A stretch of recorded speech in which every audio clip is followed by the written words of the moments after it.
Hello dear students. तो आज हम करेंगे अपने next chapter that is heat transfer. तो हीट ट्रांसफ़र में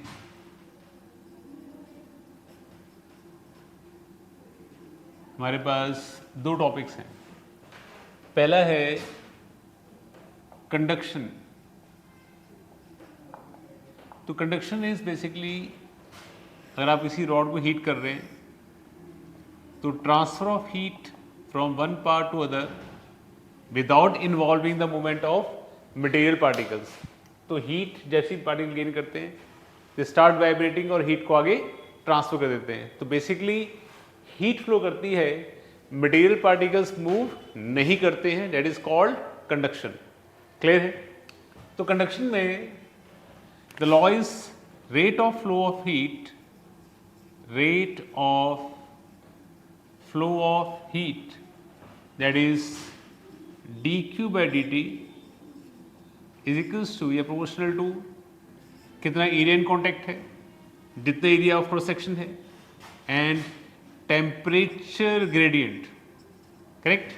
तो delta T by delta X is called temperature gradient, मतलब change of temperature with distance.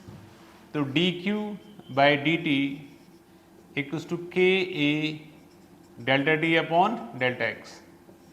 ये आपका बेसिक लॉ है। K is called coefficient of thermal conductivity.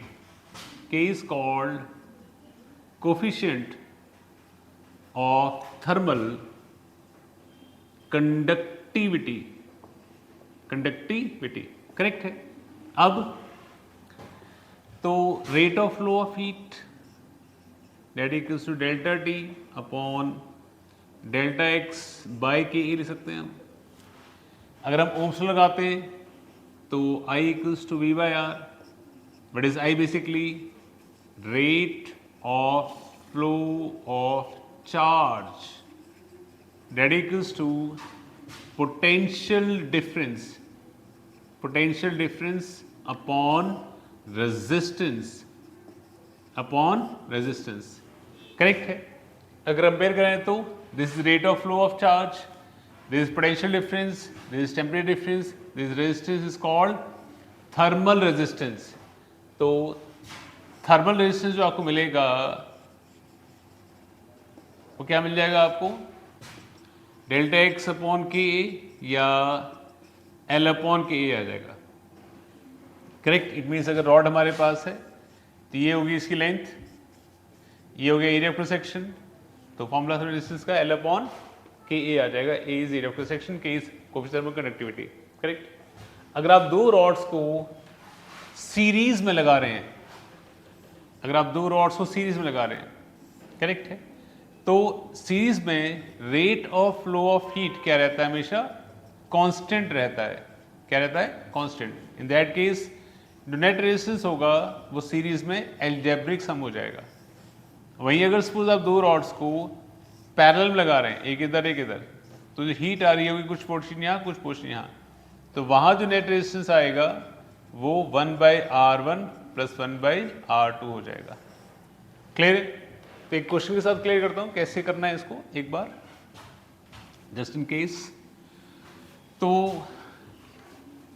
Let it be हमारे पास ऐसे एक स्ट्रक्चर है, एक रॉड ये है, एक रॉड ये है, एक रॉड ये है, एक ये है, एक ये है।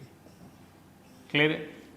ये रॉड का मटेरियल है x, इसका है y, इसका है x, इसका है x, इसका है y। यहाँ टेम्परेचर है 100 डिग्री सेल्सियस, यहाँ टेम्परेचर है 0 डिग्री सेल्सियस।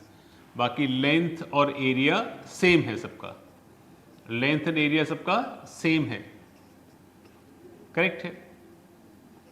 ये टेम्परेचर प्रोजेक्शन हो गया ए पॉइंट, इसको मान लो बी पॉइंट, इसको सी पॉइंट। तो आपको टेम्परेचर निकालना है ए का, ये निकालना है बी का, और फिर निकालना आपने सी का। ये आपका क्वेश्चन आ गया। क्लियर? अब अगर रेजिस्टेंस लिखते हैं एक्स का तो L upon K of X into area, resistance Y का तो L upon K of Y into area. मान लो आपको गिवन है कि के एक्स जो है 2 टाइम्स ऑफ के वाई है, के एक्स जो है वो 2 टाइम्स ऑफ के वाई, ये गिवन है लेट इट बी आपको। तो के एक्स को प्लेस कर दो, क्या आ जाएगा 2 के वाई आ जाएगा। अब दोनों कंपेयर करते हैं, अगर सपोज इसकी वैल्यू आर है तो ये क्या हो जाएगा आपके पास 2r हो जाएगा, है ना, क्योंकि ये इससे डबल है तो इसकी इस वैल्यू अगर आर है तो ये कितना हो गया 2r हो गया। अब इन टर्म्स से निकलो, x क्या हो जाएगा आपके पास r, ये क्या हो जाएगा 2r, ये हो जाएगा r, ये हो जाएगा r, ये हो जाएगा 2r, करेक्ट। सीरीज में ऐड हो जाएगा 2r प्लस r कितना हो जाएगा 3r, तो ऐसे बन जाएगा, ऐसे बन जाएगा, ये हो जाएगा 3r, ये हो जाएगा 3r, ये हो जाएगा r, यहाँ पे 100 है, यहाँ पे 0 है, क्लियर है। अब हीट ने जाके यहाँ से फ्लो कर रहे हैं, क्या हो जाएगा दोनों पैरेलल में कितना हो जाएगा, ये हो जाएगा 3r/2, ये r हो जाएगा, ये 100 है और ये 0 है। ये जंक्शन कौन सा था, ये ए जंक्शन था, TA, हीट यहाँ से फ्लो कर रही है, तो 100 minus TA/r equals to TA minus 0/3r/2। यहाँ से आप सॉल्व करके TA निकाल देंगे, क्लियर है। अगर आप यहाँ लगा रहे हैं तो यहाँ से देखो क्या बन जाएगा, दिस लाइक दिस, ये है 2r, ये है r, ये है TA, this is TB, this is 0, यहाँ से फ्लो कर रहा है तो TA minus TB/2r, TB minus 0/r, solve क्या निकाल देंगे आप, TB निकाल देंगे, क्लियर। तो सीरीज में एल्जेब्रिक सम, पैरेलल में रेसिप्रोकल, अकॉर्डिंगली विल सॉल्व। अब आगे देखते तो विल गेट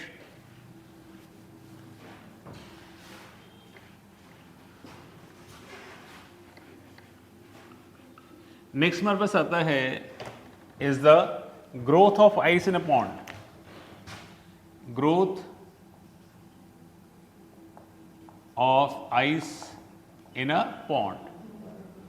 तो लेट इट बी हमारे पास एक पॉन्ड है, उसकी डेप्थ है h, बाहर -T डिग्री सेल्सियस है। जब आपने देखा तो इतना पोर्शन ऑलरेडी फ्रीज कर चुका था, इतने पोर्शन ने और ने फ्रीज होना है, दिस इज dy, यहाँ टेम्परेचर है 0 डिग्री सेल्सियस। तो हीट बेसिकली यहाँ से यहाँ फ्लो कर रही है, तो by law of conduction rate of flow of heat KA∆T/∆x, ये फॉर्मूला है। अब क्या हो रहा है बेसिकली, इसने फ्रीज आउट करना है, तो dq क्या हो जाएगा, let heat of fusion upon dt KA∆T क्या हो जाएगा, that is 0 minus -T degree Celsius, ये हो जाएगा, अपॉन ∆x इज y, ये आ जाएगा। मास क्या हो जाएगा इस लेयर का, area into thickness into density, LF into Y upon KAT dt, ये आ जाएगा। कर लो इंडिकेट इसको, कहाँ से कहाँ जाना है, 0 से T जाना है, 0 से H जाना है, ये एरिया कट जाएगा यहाँ से यहाँ तक, तो have rho LF/dy is h²/2 KT। इतना टाइम लगेगा इसको पूरा फ्रीज आउट होने में, क्लियर है। आगे देखो, नेक्स्ट इज कन्वेक्शन।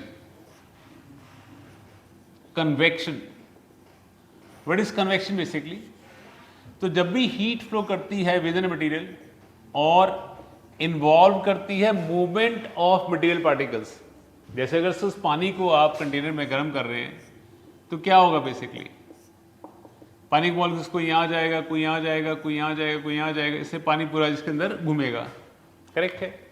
तो जब पानी को बॉयल करते हैं तो पानी में अंदर हीट ट्रांसफर करती है और उसके मटेरियल पार्टिकल्स मूव करते हैं, हमें नजर आते हैं। तो जब मटेरियल पार्टिकल्स खुद मूव करके हीट को ट्रांसफर करते हैं, it's called convection.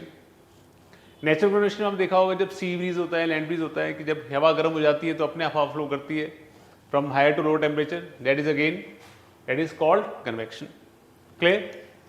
Next we have radiation. Next we have radiation.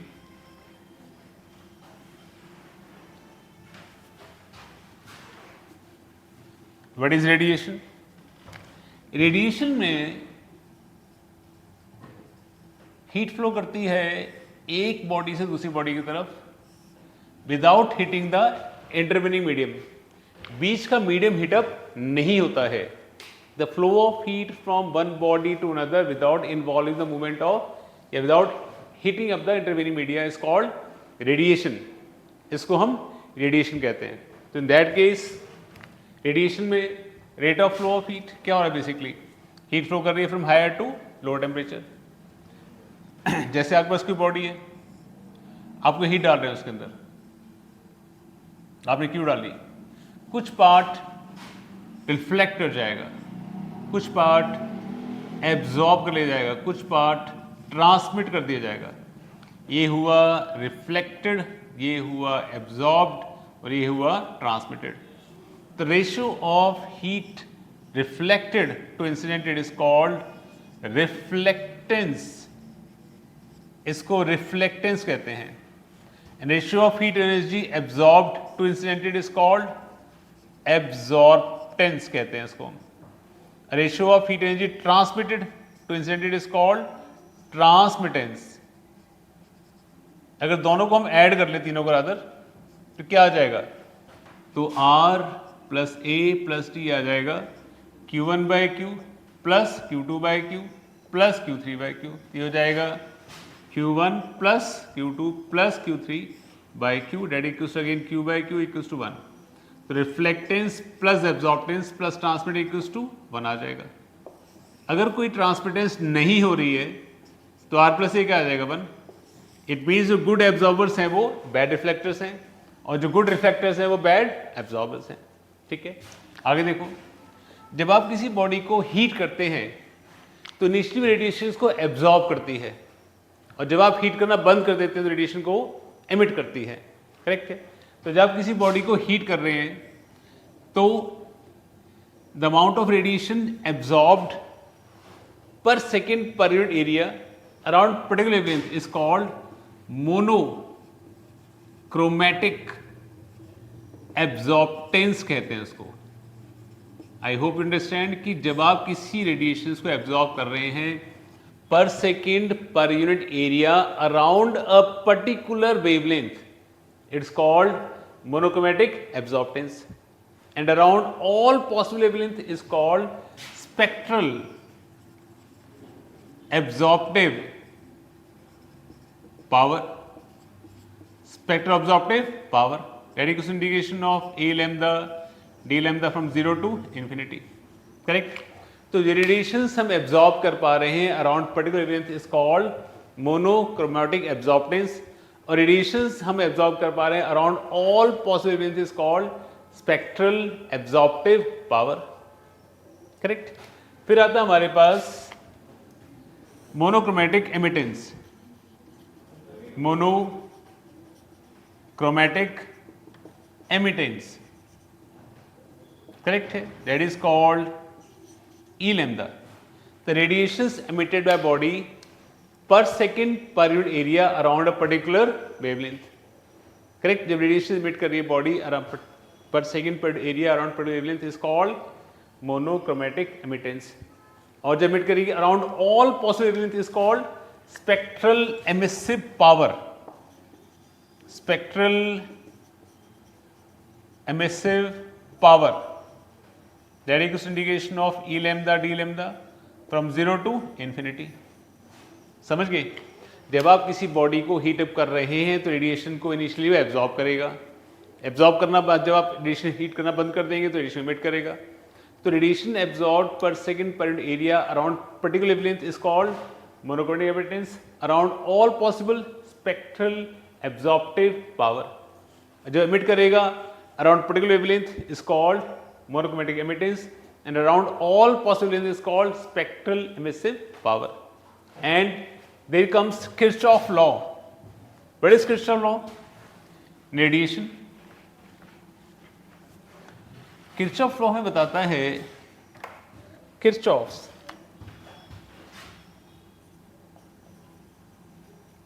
law ये बताता है ratio of that is monochromatic emittance to monochromatic absorptance is always constant. That is called monochromatic emittance of perfect black body.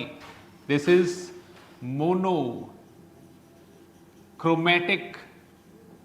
emittance of perfect black body. This is the law. Correct? हर एक body के लिए ratio of E lambda to lambda is constant.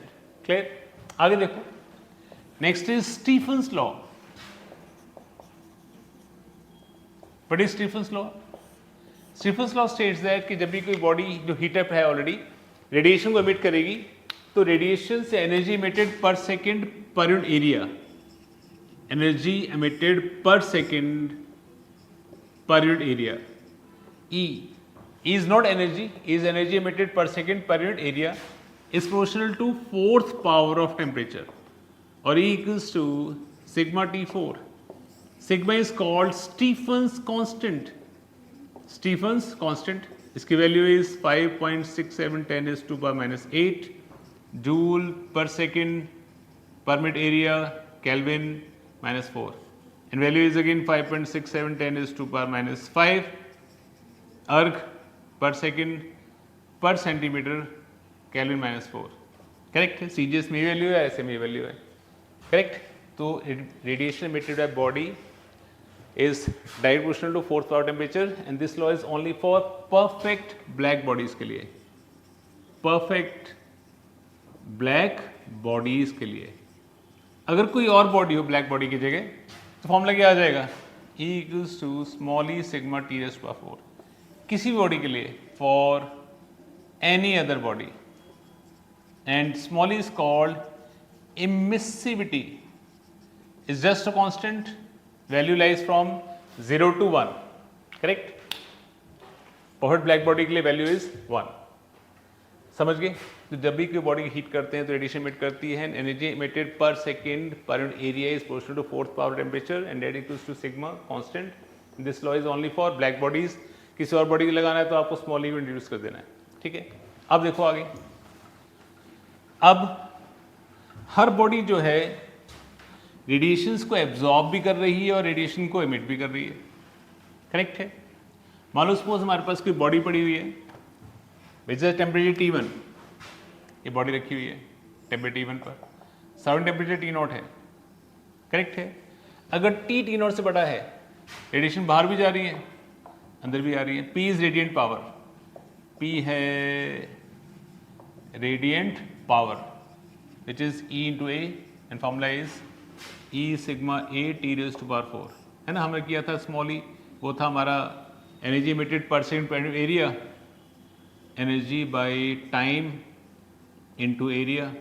तो energy by time क्या होता है? Radiant power which is E into A. Formula आ जाएगा E sigma A T raised to power 4. किसी बॉडी के लिए, अगर परफेक्ट ब्लैक बॉडी के लिए E goes 1. क्लियर है. तो हर बॉडी ए हीट पावर को लूज भी कर रही है, एब्जॉर्ब भी कर रही है. अगर जैसे आपने चाय बनानी है तो आपने कंटेनर पानी रखकर गैस पर रख दिया, तो गैस से जो हीट अंदर जा रही है वो ज़्यादा है तो बॉडी गर्म हो जाएगी. जब आप उसको बना के रख देंगे तो बॉडी से बाहर हीट निकल रही हो ज़्यादा है तो बॉडी कूल डाउन हो जाएगी. तो अगर हमारा P1 P2 से बड़ा है, अगर P1 P2 से बड़ा है तो बॉडी विल कूल डाउन, और P2 और P1 से बड़ा है तो बॉडी विल हीट अप. तो rate of loss of heat, rate of loss of heat क्या हो जाएगा?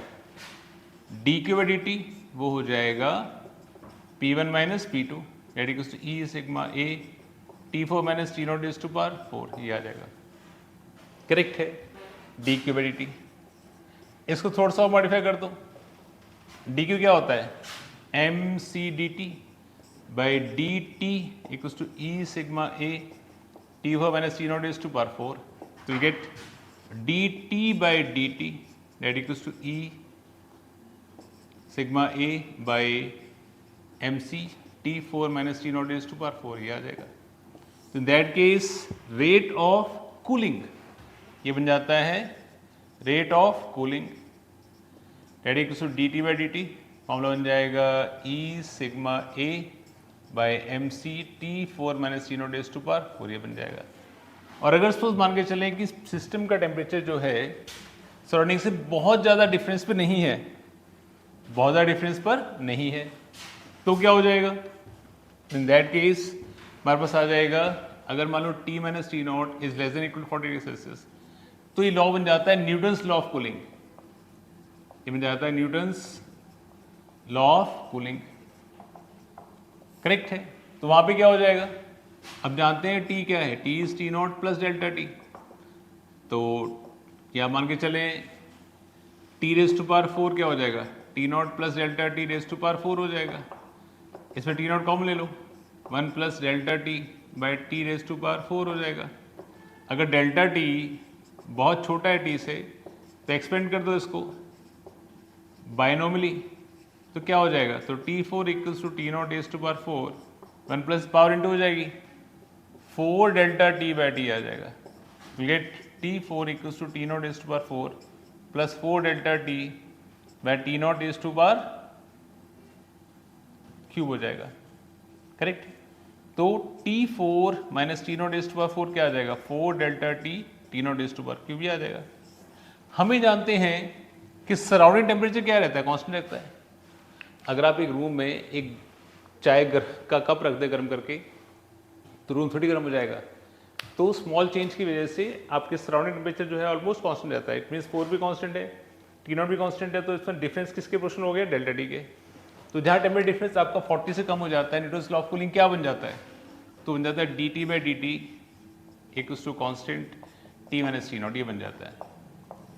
तो d T by D t is called rate of cooling, is called rate of cooling. अगर थोड़ा मॉडिफाई करना है इसको, rate of cooling equals to के T minus k t not.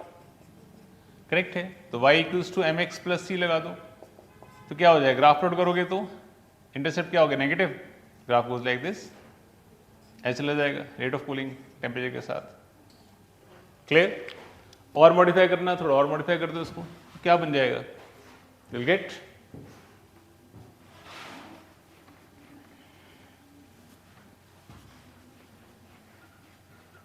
तो ये बन जाएगा that is D T by D T equals to के टी माइनस टी नॉट। अब अगर सोच if body cools down from temperature T1 to T2, तो क्या हो जाएगा, dt by T minus T naught equals to K D T. Integrate कर लो इसको, T1 से T2 जाना है, 0 से T जाना है, तो natural log of T2 minus T naught by T1 minus T naught equals to K into T, ये रिलेशन आ जाएगा। तो नॉर्मल इन व्हीकल्स में जो हम फॉर्मूला यूज़ करते हैं कि अगर टेम्परेचर बॉडी T1 से T2 जा रही है, सराउंड टेम्परेचर आपका है T नॉट, तो T1 minus T2 upon time constant that is T not, T1 plus T2 upon time minus T not. ये बिना किसी लॉग टेबल के सॉल्व हो जाएगा और इजी टू सॉल्व है। करेक्ट है। एग्जांपल देख लो, अगर सपोज बॉडी टेम्परेचर जा रहा है आपका 60 से 50, सराउंड टेम्परेचर है आपके पास 30, टाइम निकालना है, टाइम दिया हुआ है आपको 10 सेकेंड, तो सीधा फॉर्म लग जाएगा 60 minus 50 by 10 equals to constant 60 plus 50 by 2 minus T naught. According दो कंडीशन गिवन होती है कि भाई 60 से 50 जा रहा है इस टाइम में, 50 से 40 किस टाइम में जाएगा, तो अकॉर्डिंगली पुट करके आंसर निकाल सकते हैं। करेक्ट है। और जैसे जैसे बॉडी टेम्परेचर जो है वो फॉल करता जाता है तो रेट ऑफ कूलिंग भी क्या करती जाती है, वो आपकी डिक्रीज करती जाती है। ये ग्राफ आता है बेसिकली, सराउंड टेम्परेचर हो जाता है। जितना सिस्टम सराउंडिंग में टेम्परेचर डिफरेंस ज़्यादा होता है उतना रेट ऑफ कूलिंग जो है वो फास्ट होता है। डिफरेंस ज़्यादा नहीं होगा तो रेट ऑफ कूलिंग भी आपका स्लो हो जाएगा। ठीक। Next is the last topic of this chapter is the veins displacement law. क्या है लॉ हमारा, वेन्स डिस्प्लेसमेंट लॉ।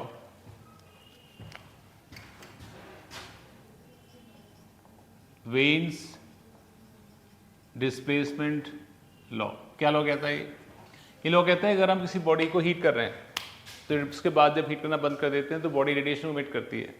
करेक्ट। तो स्टार्ट में स्लो इमिट करती है, उसके बाद फास्ट हो जाती है, उसके बाद फिर स्लो हो जाती है। तो एक पर्टिकुलर मोमेंट होता है जब पे रेडिएशन इमिट करने की जो कैपेसिटी सबसे ज़्यादा चल रही होती है।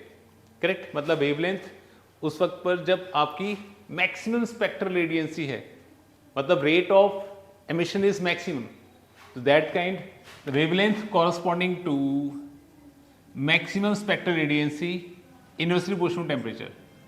ये wavelength maximum नहीं है, ये उस वक्त की wavelength है जब आपकी रेडिएंट एनर्जी का लॉस होने का रेट सबसे ज़्यादा था, करेक्ट, रेडिएंट एनर्जी का लॉस रेट सबसे ज़्यादा था। In that case wavelength corresponding to maximum spectral radiancy is proportional to 1/t। ये lambda m equals to b/t and b is called Wien's constant. b को हम वेन्स कांस्टेंट कहते हैं, correct है। तो b की value is 2.898 10⁻³ metre kelvin. Accordingly graph plot करते हैं अगर सपोज हम, तो यहाँ हमारे पास है एनर्जी इमिटेड कितनी हो रही है, यहाँ पे हमारा टेम्परेचर है, ग्राफ गोज लाइक दिस।